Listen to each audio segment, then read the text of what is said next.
झुंझुनू व सीकर जिले में आने वाले क्षेत्र के कोट बांध में 31 जुलाई को सीकर के 3 लोग डूब गए, जिससे उनकी जान चली गई।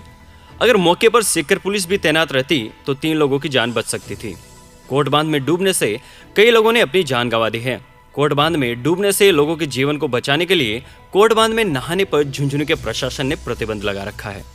कोट बांध का सामने का क्षेत्र जहां से कोट बांध पर जाने का मुख्य रास्ता है, वह क्षेत्र झुंझुनू जिले में आता है, जहां पर लोगों को कोट बांध में नहाने से रोकने के लिए झुंझुनू जिले की उदयपुरवाटी पुलिस बारिश के मौसम में हमेशा कोट बांध पर तैनात रहती है। लेकिन कोट बांध के अंतिम छोर का क्षेत्र सीकर जिले में आता है, जहां पर कोट बांध में लोगों को नहाने से रोकने के लिए सीकर पुलिस की ओर से कोई जाब्ता नहीं लगाया जाता है और लोग सीकर जिले की आखिरी नरपता वाली ढाणी के रास्ते होकर कोट बांध के अंतिम छोर वाले क्षेत्र में नहाने के लिए पानी में उतर जाते हैं। 31 जुलाई को भी ऐसा ही हुआ। सीकर के रहने वाले 10 लोग पिकअप गाड़ी में सवार होकर दोपहर 2 बजे घूमने के लिए कोट बांध आए थे, लेकिन कोट बांध के मुख्य रास्ते पर उदयपुरवाटी पुलिस का पहरा था, जिसके चलते वे वहां से वापस लौट गए और सीकर जिले की आखिर नरपता वाली ढाणी के रास्ते से होते हुए कोट बांध के अंतिम छोर के क्षेत्र में पहुंच गए।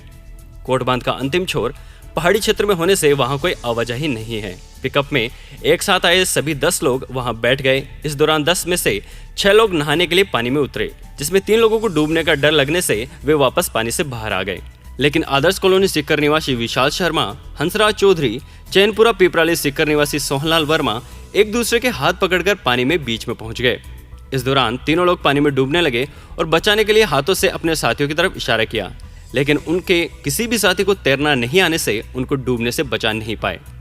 तीनों के डूबने पर साथ के लोगों ने उनको बचाने के लिए मदद के लिए जोर जोर से गुहार लगाई।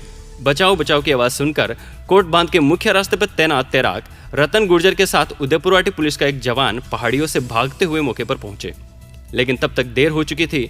इस दौरान तैराक रतनलाल गुर्जर ने कोट बांध में 3 लोगों के डूबने की सूचना उदयपुरवाटी और सीकर जिले की रानोली पुलिस को दी।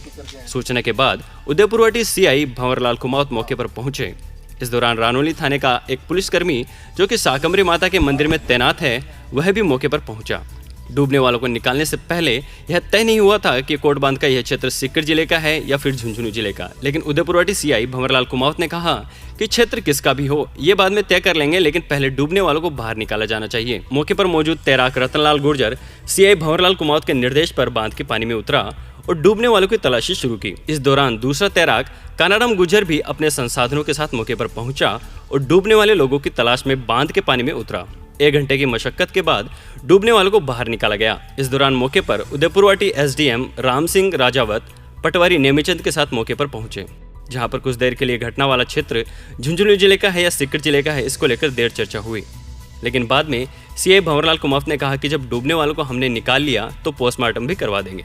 उदयपुरवाटी पुलिस डूबने वाले तीनों लोगों की बॉडी उदयपुरवाटी अस्पताल लेकर आ गई।